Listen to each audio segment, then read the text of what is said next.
You exist in perfection. Your world is a jewel box, a testament to 1 billion years of peace. Every line is straight. Every note is in harmony. Every life follows a path written in the stars before it began. You are a Xylosian dignitary. Your thoughts are ordered. Your emotions are balanced. Your future is a known and pleasant melody. The gilded hall of tranquil observation is your domain.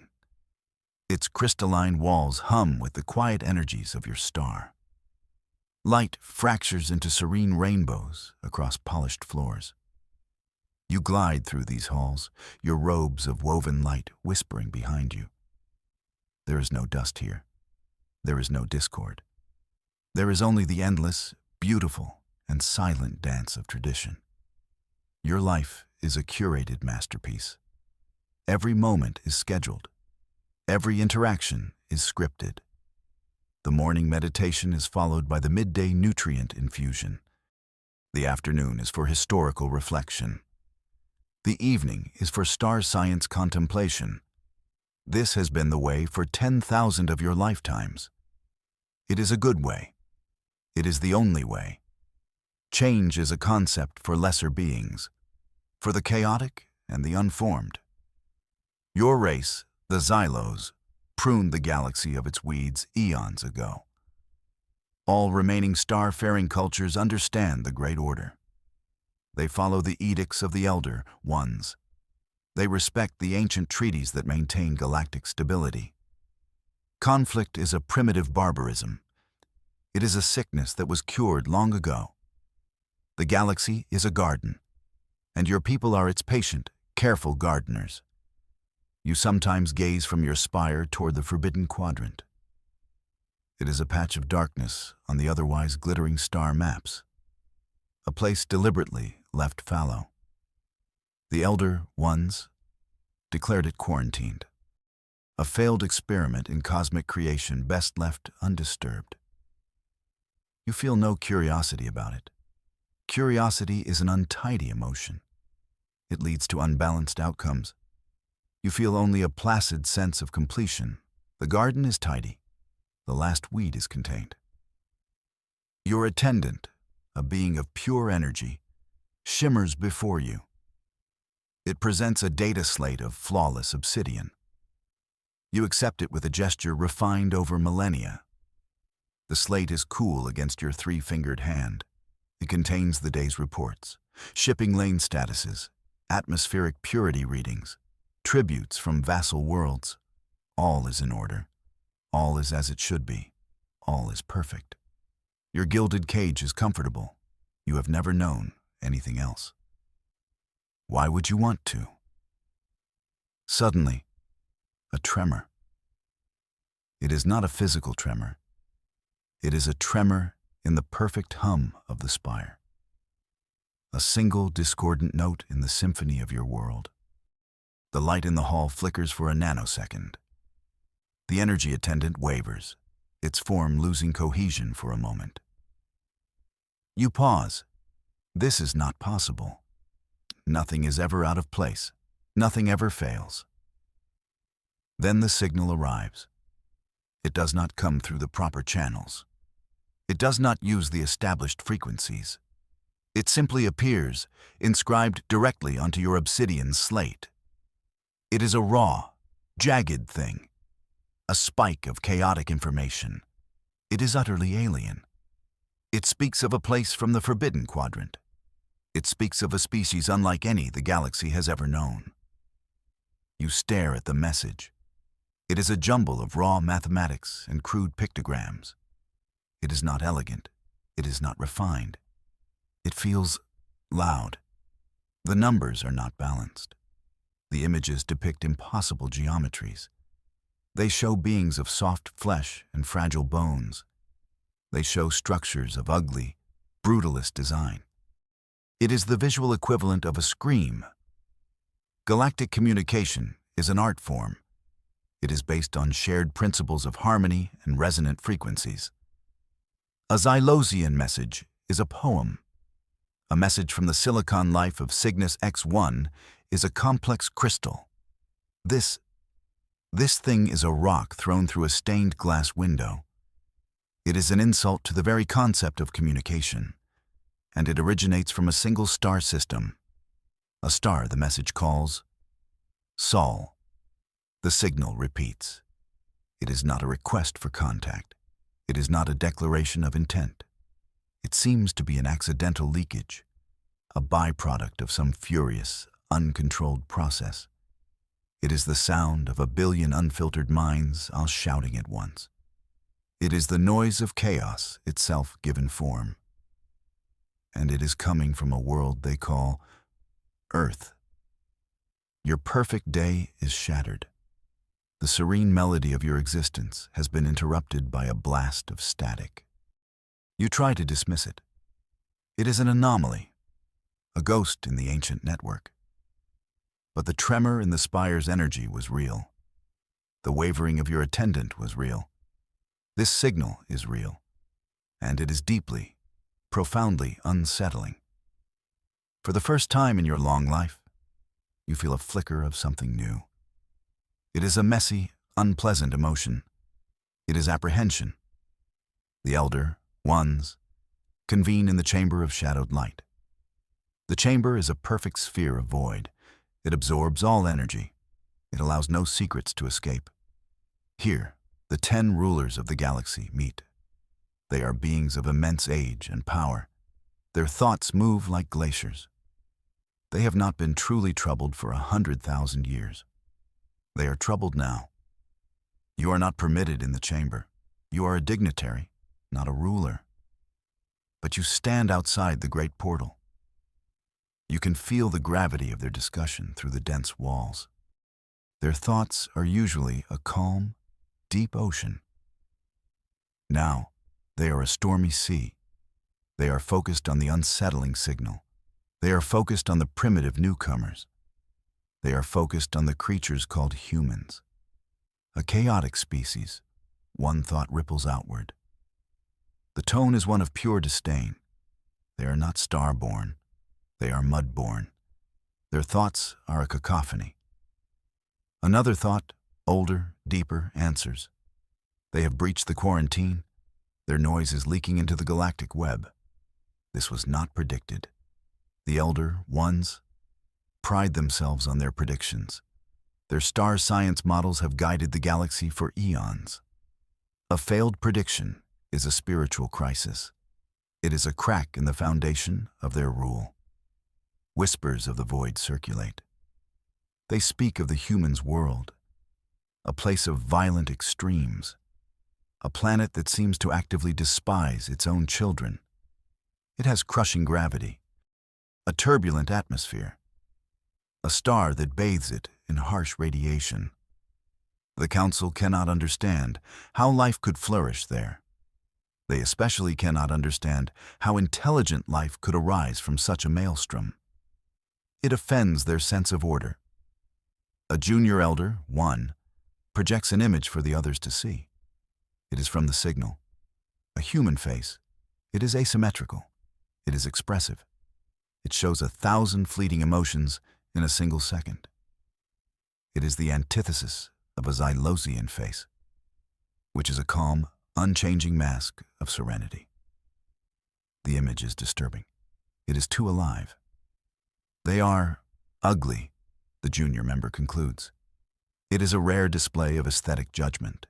It gets the being a mental rap on the knuckles from a senior. Aesthetics are irrelevant. The threat is the only thing that matters, and the threat is becoming clearer. It is not a military threat. It is a conceptual threat. The Council has seen primitive species before. They have uplifted dozens of them. They have guided them into the Great Order. But those were simple beings. They were logical. They followed predictable paths of development. The humans are different. The signal shows it. Their math is messy. Their physics is full of holes and shortcuts. Yet, it works. Somehow, it works. They are anomalous. They are wrong. You listen to these psychic echoes. Your apprehension deepens. The perfect garden of the galaxy has a new weed. And it is not like the others. This weed does not seek to grow in its designated patch. This weed seems to want to devour the entire garden. The whispers from the void are no longer disdainful. They are tinged with a new element, a hint of worry. The council's analysis continues. They move from the signal itself to the beings who created it. The humans, the anomaly. These beings are a paradox. They are physically weak. Their lifespan is a pathetic flicker. Their home world is a death trap. Yet, they have survived. They have thrived. And they have done so through a terrifying, chaotic creativity. Whereas Ilosian sees a problem and designs a perfect, eternal solution, a human sees a problem and throws 100 messy, temporary solutions at it. They see what sticks. They iterate. They fail constantly. They fail catastrophically. And they do not care. They simply learn from the wreckage and try again. This process is an affront to galactic order. It is evolution on a maddeningly fast timescale. The Elder Ones review a translation of a human concept. It is called art. The images are jarring. The sounds are dissonant. The stories are full of conflict and illogical emotional arcs. To the Council, it is pure insanity. Yet, it is clearly important to the humans. It is a driving force. They create for the sake of creating. They build things with no logical purpose. It is wasteful. It is unpredictable. They have a name for this. One elder, one transmits. They call it thinking outside the box. It appears they do not even like their own boxes. This is a joke. It is the first attempt at humor in the chamber for 5,000 years. No one laughs. The concept is too alien. The Xylos exist within a perfect, comfortable box. The idea of leaving it is horrifying. This chaotic creativity extends to their science. Their technology does not progress in a straight line. It explodes in random directions. The signal contained fragments of their knowledge network. It showed them discovering a new law of physics and immediately weaponizing it. They would then use that weapon to blow up their own people. This behavior is incomprehensible. It is the work of a species at war with itself. The Council projects a new image. It is a human city. It is a chaotic sprawl of metal and glass. It is asymmetrical and ugly. But it is vibrant. It hums with a disordered energy that the Council can feel even from the static image. Millions of those chaotic minds, all packed together, all thinking, all creating, all competing. It is a storm of pure, untamed thought. This creativity, a senior Elder One concludes, it is their greatest strength and their most terrifying quality. They do not build on proven principles. They invent new ones overnight. The Council falls silent. For the first time they understand, they are not dealing with primitives. They are dealing with something far more dangerous. They are dealing with a force of nature. You lean against the cool wall of the corridor. The implications are staggering. Your entire civilization is based on predictability, on knowing the outcome before the first step is taken. Humanity is the opposite. They thrive on the unknown. They run toward the fire. And as you process this, a chilling thought enters your mind. What happens when a perfectly logical, perfectly ordered society meets an illogical, chaotic one? The garden is not just threatened. It may be obsolete. The Elder Ones focus their attention on the human star system. They must understand the crucible that forged such a being. They peel back the layers of the signal, searching for astronomical data. What they find is horrifying. The system, which the humans call Sol, is a galactic nightmare. It is a place of brutal, unrelenting violence. The central star is a volatile, middle-aged yellow dwarf. It spits flares and coronal mass ejections with alarming regularity. It bathes its inner planets in deadly radiation. No sane species would choose to evolve in such a place. The civilized races of the galaxy prefer the calm, predictable light of ancient, stable red stars.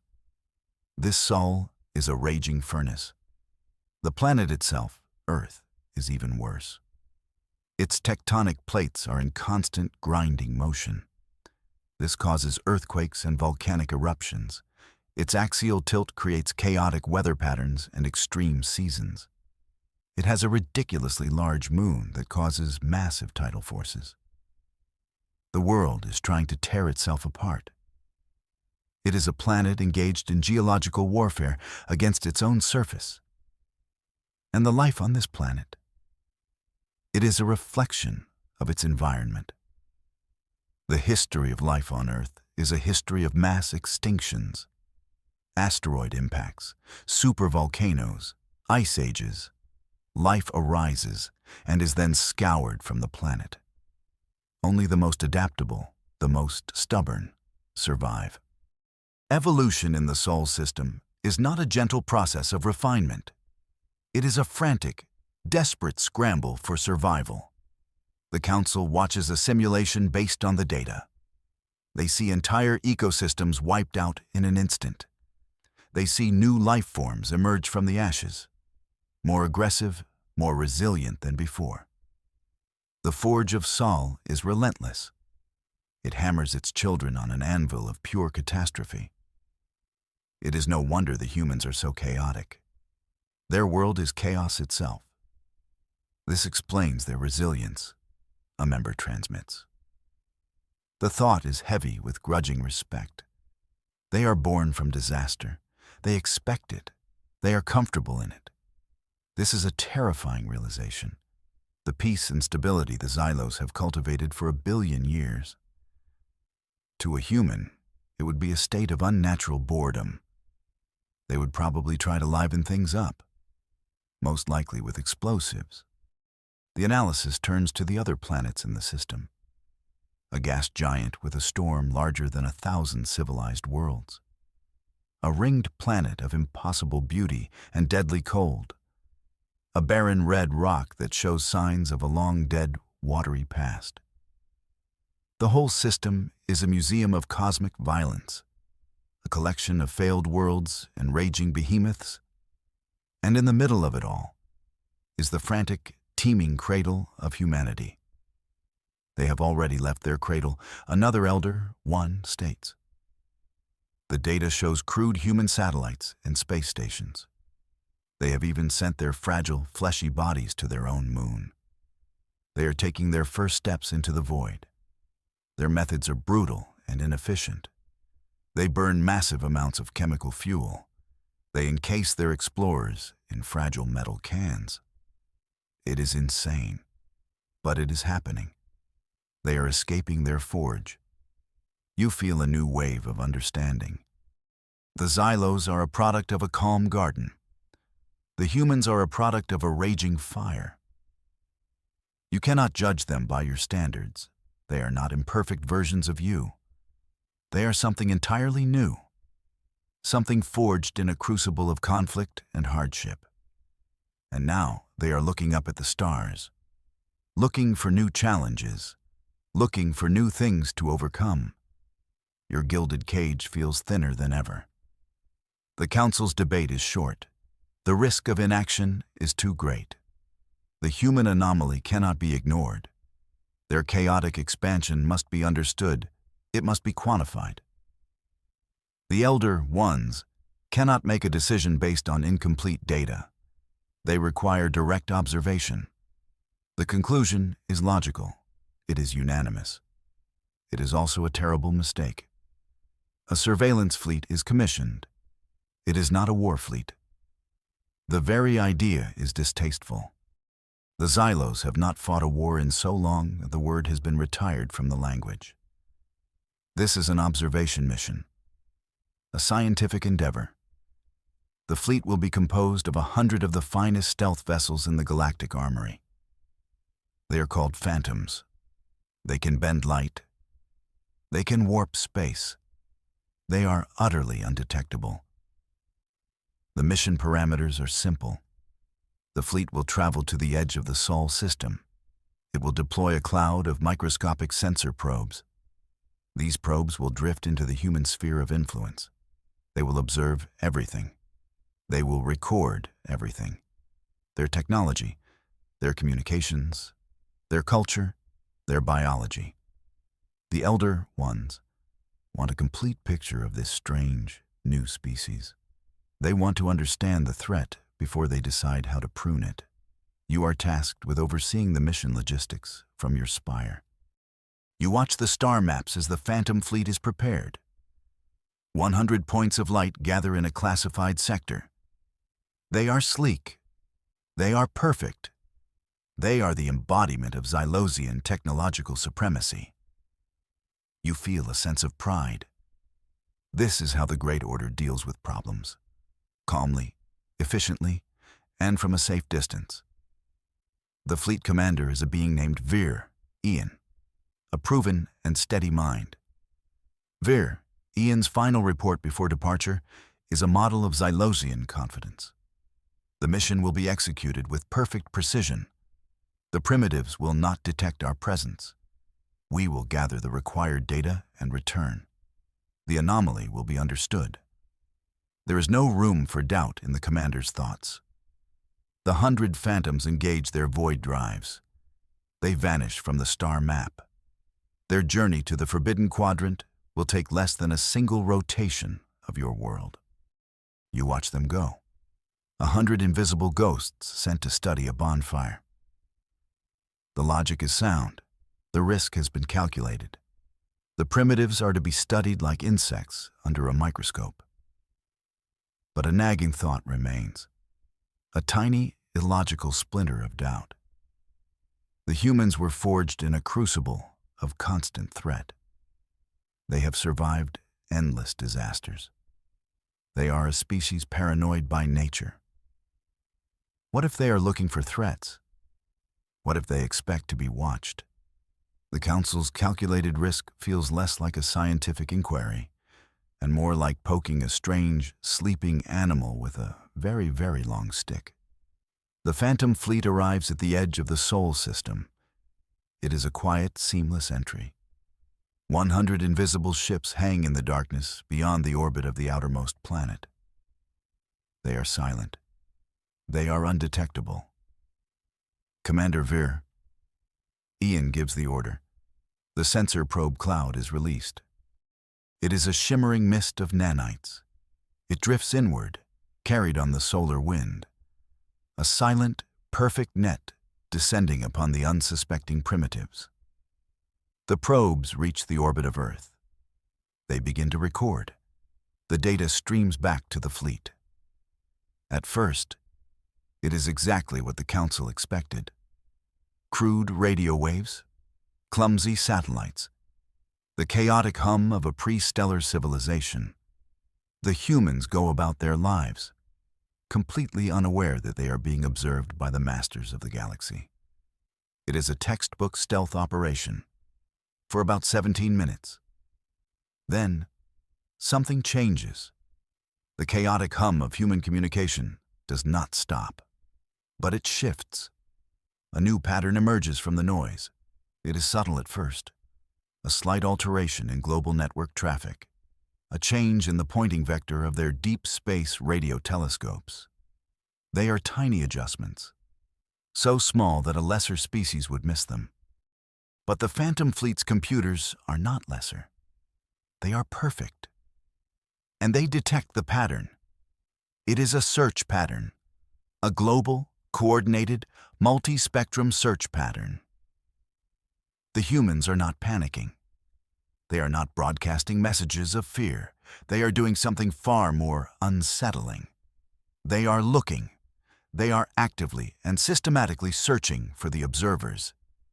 It is as if a microbe suddenly turned its full attention to the scientist peering through the microscope. Commander Veer.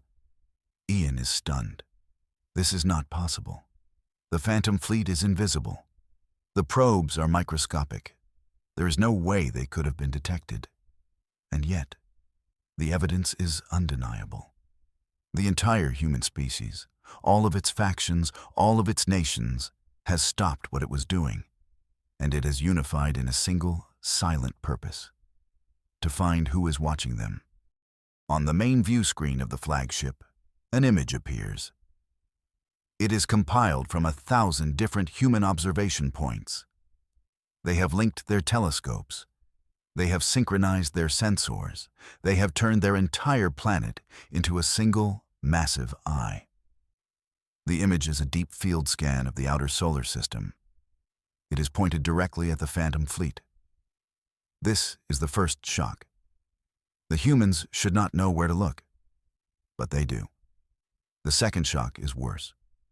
A message is broadcast on all frequencies. It is not addressed to anyone in particular. It is simply broadcast. The message is not in a human language. It is in pure, elegant mathematics.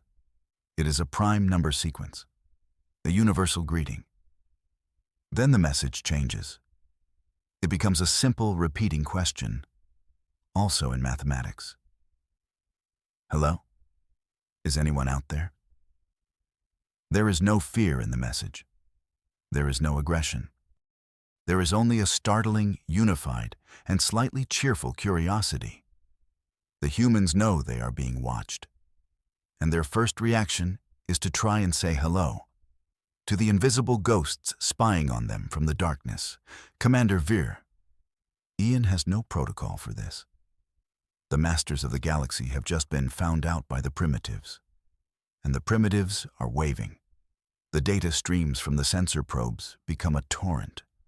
Commander Veer, Ian, and the fleet's analysts are overwhelmed. The initial shock of discovery gives way to a deeper, more profound horror. The Elder Ones wanted a picture of the human anomaly.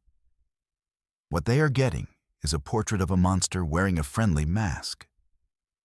The data on human technology is the most terrifying part. It is advancing at a rate that violates every known law of societal development. The observers are watching it happen in real time.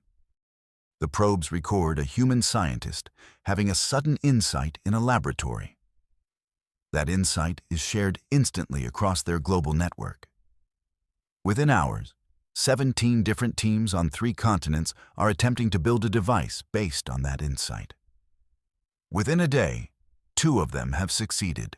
Within a week, a better version is in mass production. Their progress is not linear. It is exponential. It is explosive. One of the probes observes a breakthrough in energy production. A human tinkerer in a garage, using salvage parts and what looks like a breakfast appliance, creates a stable fusion reaction. It is small. It is inefficient. It is incredibly dangerous. But it works. The fleet's computers analyze the design. It should not work. It violates 3 fundamental principles of star science. The Xylos spent 10,000 years perfecting fusion power. This human seems to have stumbled upon it by accident. It is a joke. A very, very bad joke. The rate of advancement is unnatural. It is as if the humans are pulling ideas out of thin air. The fleet analysts propose a horrifying theory. Human creativity is not just a psychological trait. It is a physical force. Their chaotic, imaginative minds are somehow interacting with the fabric of reality itself. They are not just discovering the laws of physics. They are actively rewriting them to suit their needs. The observers' report back to the Council is frantic. Their technology does not evolve. It mutates. It grows like a virus. We have observed more technological progress in a single one of their weeks than our civilization has seen in 1,000 years. The Elder Ones received this report in stunned silence. Their models are broken. Their predictions are worthless. The garden they so carefully cultivated is not just facing a weed. It is facing a force that can reshape the very soil. Commander Veer, Ian sends a priority update. The humans are aware of the probes. They are not trying to destroy them. They are studying them. They have captured several of the nanites. They are reverse engineering them at a speed that is physically impossible. The commander's message is stark. They will have our stealth technology within a month. They will have our void drive principles within a year. They learn. They learn faster than anything we have ever encountered. The report concludes with a chilling summary. The humans are not primitives. They are infants. They are infant gods playing with fire. And the Phantom Fleet did not just poke a sleeping animal. It kicked open the door to a nursery full of geniuses who have just discovered that they are not alone in the universe. And now they are very, very curious about their new toys, to understand the human capacity for creation. The observers must first understand their capacity for destruction. Commander Veer. Ian orders the probes to shift focus. They are to delve into the human information network. They are to access their history, their records of past conflicts. The fleet needs to understand the crucible that forged this terrifying creativity. The Elder Ones need to see the anvil. The probes deliver a vision of hell. It is a tapestry of unending warfare. The humans have spent the majority of their history killing each other. They have fought with sticks and stones, with swords and arrows, with black powder and guided missiles. The reasons for these wars are often trivial. A patch of land, a difference in belief, a perceived insult. Their capacity for violence is as boundless as their creativity. The observers witness simulations of their ancient battles. Formations of armored men clashing with brutal force. Great wooden ships blasting each other to splinters with crude cannons. The violence is not elegant. It is clumsy. It is wasteful. But it is horrifyingly effective. And with each war, their technology of death becomes more sophisticated. Their cruelty becomes more refined. The visions become more intense. The probes access the records of their last two global conflicts. They witness trench warfare, a static meat grinder that consumed millions of lives for gains of a few meters of mud. They see entire cities turned to rubble by aerial bombing. They see the invention of the atomic bomb, a weapon of such nihilistic power that even the Elder Ones are stunned. The humans created a weapon that could extinguish their entire species. And then they used it. Twice. They are insane, Commander Veer, Ian reports. The commander's tone is no longer confident. It is shaken. They have come to the brink of self-annihilation multiple times. They seem to treat it as a learning experience. The Xylos have no concept for this. A species that would risk its own extinction for a temporary advantage is fundamentally broken. It is a flaw in their very code.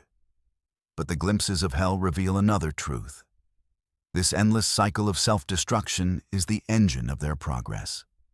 The atomic bomb was followed by a revolution in energy and star science. Their global wars led to the creation of their global information network. Their most profound acts of creation are born from their most profound acts of destruction. They build their brightest futures on the ashes of their darkest pasts. The probes uncover something more: secret histories, classified projects, wars fought in the shadows. They see glimpses of technologies and events that the humans have hidden even from themselves. There is a pattern of near misses, of averted apocalypses, of lone individuals and small groups standing against the tide of self-destruction. They are not just a species of warriors. They are a species of saviors. They fight themselves as fiercely as they fight each other. The final vision is the most chilling. It is not from the past. It is a projection, a simulation created by a human machine. It shows a future war, A war fought with weapons that the observers can barely comprehend. Weapons that warp space. Weapons that erase timelines. Weapons that shatter the laws of reality. It is a vision of a war against a non-human enemy. And in this simulation, humanity is losing. But they are still fighting. They are still creating. They are still adapting. Even in the face of absolute annihilation, they refuse to stop. Commander Veer, Ian ends the report. We have seen their history. We have seen their capacity for self-destruction. It is immense, but it is matched only by their will to survive. They are a species forged in a hell of their own making, and they are the undisputed masters of it. The fleet analysts are working frantically. They are trying to understand the impossible things they are seeing. The human breakthrough in garage-based fusion was just the beginning. The sensor probes are now reporting on creations that defy all known star science. These are not just advanced technologies. They are weapons. Weapons born of pure desperation and terrifying genius. One probe observes a test on a deserted human moon. The humans detonate a device. It does not explode in the traditional sense. It creates a localized field of negative space-time. For 3 seconds, an area of a square kilometer simply ceases to exist. It does not become a hole. It does not become a void. It is erased from reality itself. The fleet's physicists have a collective breakdown. Such a thing is a theoretical impossibility. The energy required would be greater than a supernova. The humans seem to have done it with something the size of a ground vehicle. Another probe, deep in the planet's oceans, witnesses another test. The humans have created a form of biological computer, a swarm of microscopic, semi-sentient machines that can deconstruct matter at the atomic level. They release a small swarm into the water. It consumes a decommissioned naval vessel in 17 seconds, leaving behind only a cloud of base elements. The potential is horrifying. A weapon like that could turn a planet into gray dust. A Zelosian dignitary once called their human counterparts messy. He had no idea. The observers realize a horrifying truth. Human weapons are not designed for conquest. The Xylos and the other galactic powers build weapons to pacify planets, to enforce order. Their weapons are designed to intimidate and control. Human weapons are designed for one purpose only: annihilation. They are not interested in ruling their enemies. They are interested in ensuring their enemies can never be a threat again. It is the logic of a species that has fought existential wars against itself for 10,000 years. They do not think like us, Commander Veer. Ian reports to the Council. We see a problem and seek the most efficient solution. They see a problem and build the most definitive solution. They are not trying to win the game. They are trying to smash the board. The commander includes a file. It is a list of theoretical weapons concepts found on a human military network. The file is titled Just in Case. The concepts are pure insanity. Matter compilers that can turn asteroids into fleets of warships. Time stasis fields that can trap entire star systems for eternity. A biological plague that targets a specific DNA sequence and erases a species from existence. A weaponized philosophical argument that can cause a logical AI to self-destruct. The last one is clearly a joke. Probably. With humans, you can never be sure. The Elder Ones review this data. The disdain they once felt is gone. The worry has now bloomed into a cold, paralyzing dread. They are not observing primitive barbarians. They are observing a species that has already imagined 1,000 ways to kill a god. They have contingency plans for foes they have never even met. They have built weapons for wars they have not yet fought. The unthinkable weapon is not a single device. It is not a bomb or a plague. The unthinkable weapon is humanity's imagination. It is their paranoid, brilliant, and utterly ruthless creativity. They have glimpsed hell so many times that they have learned how to build it themselves, just in case they need to. The chamber of shadowed light is no longer a place of calm deliberation. It is a tomb of dawning horror. The 10 rulers of the galaxy, the Elder Ones, are finally united. Not in purpose, but in fear. They see their mistake with perfect, terrible clarity. They did not just provoke a sleeping giant. They have sent it a formal invitation, complete with directions to their front door. Recall the fleet, one elder, one transmits. The thought is thin, brittle. Recall them now, before they are discovered, before it is too late. It is already too late. A new thought from another member cuts through the chamber. Veer, Ian reports the humans have stopped studying our probes. They are disassembling them for raw materials. The implication hangs in the void. The humans have learned all they need to learn from the microscopic spies. They are moving on. The Council's dread coalesces into a single, agonizing point. They had believed themselves to be the gardeners of the galaxy. They now see themselves as what they truly are: old, stagnant, complacent. They have not had a new idea in 1,000,000 years. The humans have 1,000,000 new ideas every second. Many of them are about weapons. Their rate of progress, a junior member whispers. By the time the fleet could return, the humans might be able to follow them. The possibility is unthinkable. The Xylos have always been the travelers, the explorers. The idea of being the pursued, the hunted, is a conceptual shock that their ancient minds can barely process. They review the data one last time. They see the human cities, sprawling, chaotic, and alive. They see the human art, dissonant and beautiful. They see the human wars, terrible and transformative. And they see the human science, illogical, impossible, and world-shattering. They see a species that embodies everything they are not, a species that thrives on the very chaos they have spent eons trying to eliminate. The mistake was not sending the fleet.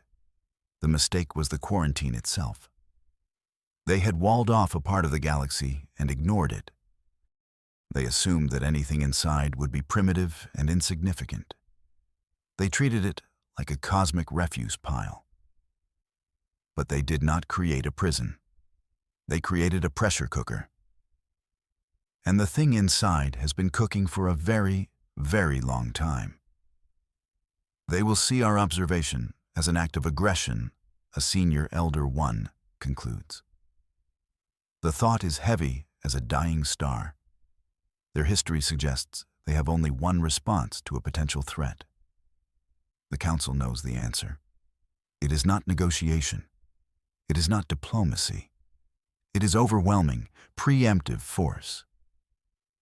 The gilded cage you have known your entire life is starting to feel very fragile.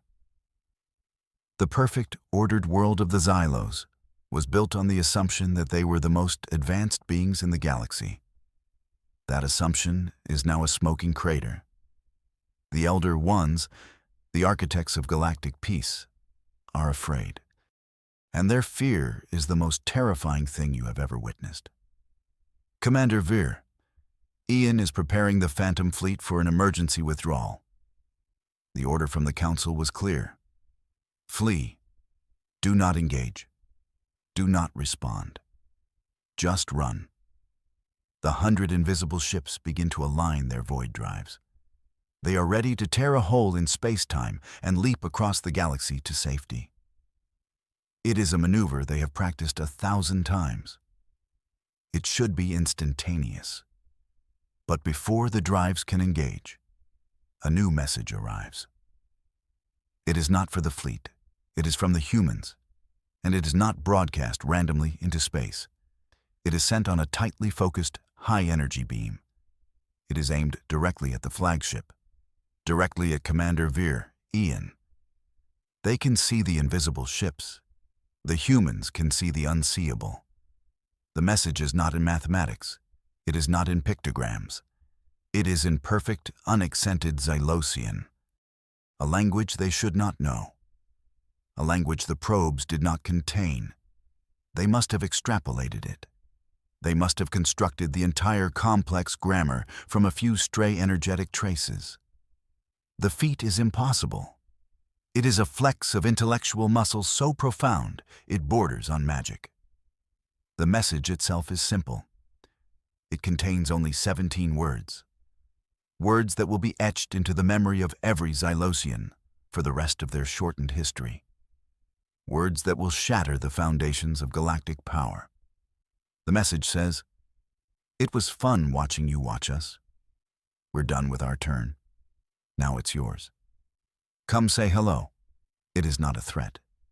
It is not a declaration of war. It is an invitation. A cheerful, friendly, and utterly terrifying invitation. It is the sound of the microbe inviting the scientist to step into the petri dish. It is the voice of the bonfire inviting the gardener to stick his hand in the flames. It carries an implication of such staggering confidence, such absolute certainty of its own superiority, that it makes a conventional threat seem quaint and reassuring. Commander Veer, Ian is paralyzed. The fleet is frozen. To run now would be an admission of guilt, an admission of fear. The humans would see it as an insult, or worse, as a challenge. To stay would be to accept the invitation, to approach a species that has just demonstrated a level of technological and intellectual prowess that is beyond comprehension. The message repeats. The cheerful, chilling words echo in the silent command center of the flagship. Come say hello. The humans are not asking. They are not demanding. They are simply holding the door open. And they are smiling. You can hear it in their voice. It is the confident, patient smile of a predator that knows its prey has nowhere left to run. The age of Xylosian dominance is over. The age of humanity has just sent out its first party invitation. Fear. It is a new sensation. For eons, your people have been the objects of fear. The quiet, unquestioned authority that kept the galaxy in line. Now, the emotion is reversed. It is a cold, creeping poison in the veins of your ancient civilization. It starts with the elder ones. Their thoughts, once as solid as planets, are now scattered and frantic, like startled birds. They are the Galactic Overlords, and they are quivering. They replay the human invitation over and over in the chamber of shadowed light. Come say hello. Each repetition deepens the terror, the sheer audacity of it, the casual mastery. The humans are not just a chaotic anomaly. They are a new center of gravity, and they are pulling the entire galaxy into their orbit. The masters have become supplicants in the space of a single message. The fear spreads from the council to the dignitaries, to you. The news is not public, of course. Panic is an untidy emotion, but the truth ripples through the upper echelons of Xylosian society. Your colleagues in the Gilded Hall no longer glide with serene purpose. They drift. Their robes of woven light seem dimmer. The perfect hum of your spire feels strained, like a string about to snap. You find yourself staring at the star map of the Forbidden Quadrant. It is no longer a blank space. It is a gaping maw, a dark furnace from which something new and terrible has emerged. You think of the human history of conflict, their weapons of impossible power, their maddeningly brilliant minds. They are not just another species. They are the endgame of evolution. The final, chaotic answer to a question the galaxy never thought to ask. One of your fellow dignitaries, a being of great age and renown, confides in you. His thoughts are a discordant mess. They have no respect for tradition, he whispers, his energy form flickering nervously. They have no concept of the Great Order. They will break everything. He is right. The humans are not builders in the Xylosian sense. They are renovators. And they are about to renovate the entire galaxy. With a sledgehammer. The humor of the situation is a dark and bitter pill. Your people spent 1 billion years creating a perfect, stable, and somewhat boring garden. Then you discovered a species that thinks a flaming monster truck rally is a form of spectator sport. There is no common ground. There is no possibility of understanding. The quivering of the overlords is the tremor of an old, brittle tree about to be struck by lightning. You look at your own 3-fingered hand. It is designed for delicate gestures, for manipulating flawless data slates. The human hand, you realize from the probe images, is a thing of brutal utility. It can grip a weapon. It can clench into a fist. It can build a starship in a garage. It is the hand of a doer, a maker, a fighter. Your hand is the hand of a being who has forgotten how to do anything but exist. The fear you feel is profound. It is the fear of obsolescence. The elder ones are trapped. The human invitation has left them with 2 impossible choices, 2 paths leading to 2 different kinds of oblivion. The debate in the chamber of shadowed light is no longer about strategy. It is about the manner of their extinction. The first path is to flee, to gather the Xylos and the other loyal races of the Great Order and run. They could abandon this galactic arm. They could travel to Andromeda or beyond. They could seek out a new, empty corner of the universe and begin again. It is the path of the coward. It is an admission of utter defeat. It would mean leaving behind 1 billion years of history. It would mean surrendering the title of Masters of the Galaxy. We cannot run, one elder, one insists. The thought is laced with the last remnants of Xylosian pride. This is our home. We are the architects. We will not be chased from our own creation by these upstarts. But the argument is hollow. An architect cannot stop a hurricane by showing it the blueprints. The second path is to face them, to accept the invitation, to send an envoy to the Sol system, to try and reason with the humans, to attempt to integrate them into the Great Order. This is the path of the fool. The data is clear. The humans cannot be integrated. They are a catalyst. They are a transformative force. To invite them into the heart of the galaxy would be to invite a virus into the bloodstream. Reason with them? Another elder, one, counters. The thought is dripping with scorn. They used a breakfast appliance to invent fusion. Their idea of a philosophical argument is probably a weaponized meme. What common ground could we possibly find? The dark humor is a sign of their desperation. They are laughing at the abyss. They are caught between annihilation and assimilation. If they run, their civilization dies. If they stay, their civilization will be changed into something unrecognizable. The final verdict hangs in the silent chamber. There is no good choice. There is only the choice of how to end. To fade away into the darkness between galaxies, or to be consumed by the bright, chaotic fire of humanity. You stand outside the chamber, listening to the echoes of their final, desperate thoughts. You realize that their decision does not matter. The choice has already been made for them. The moment that first, unsettling signal arrived, the verdict was cast.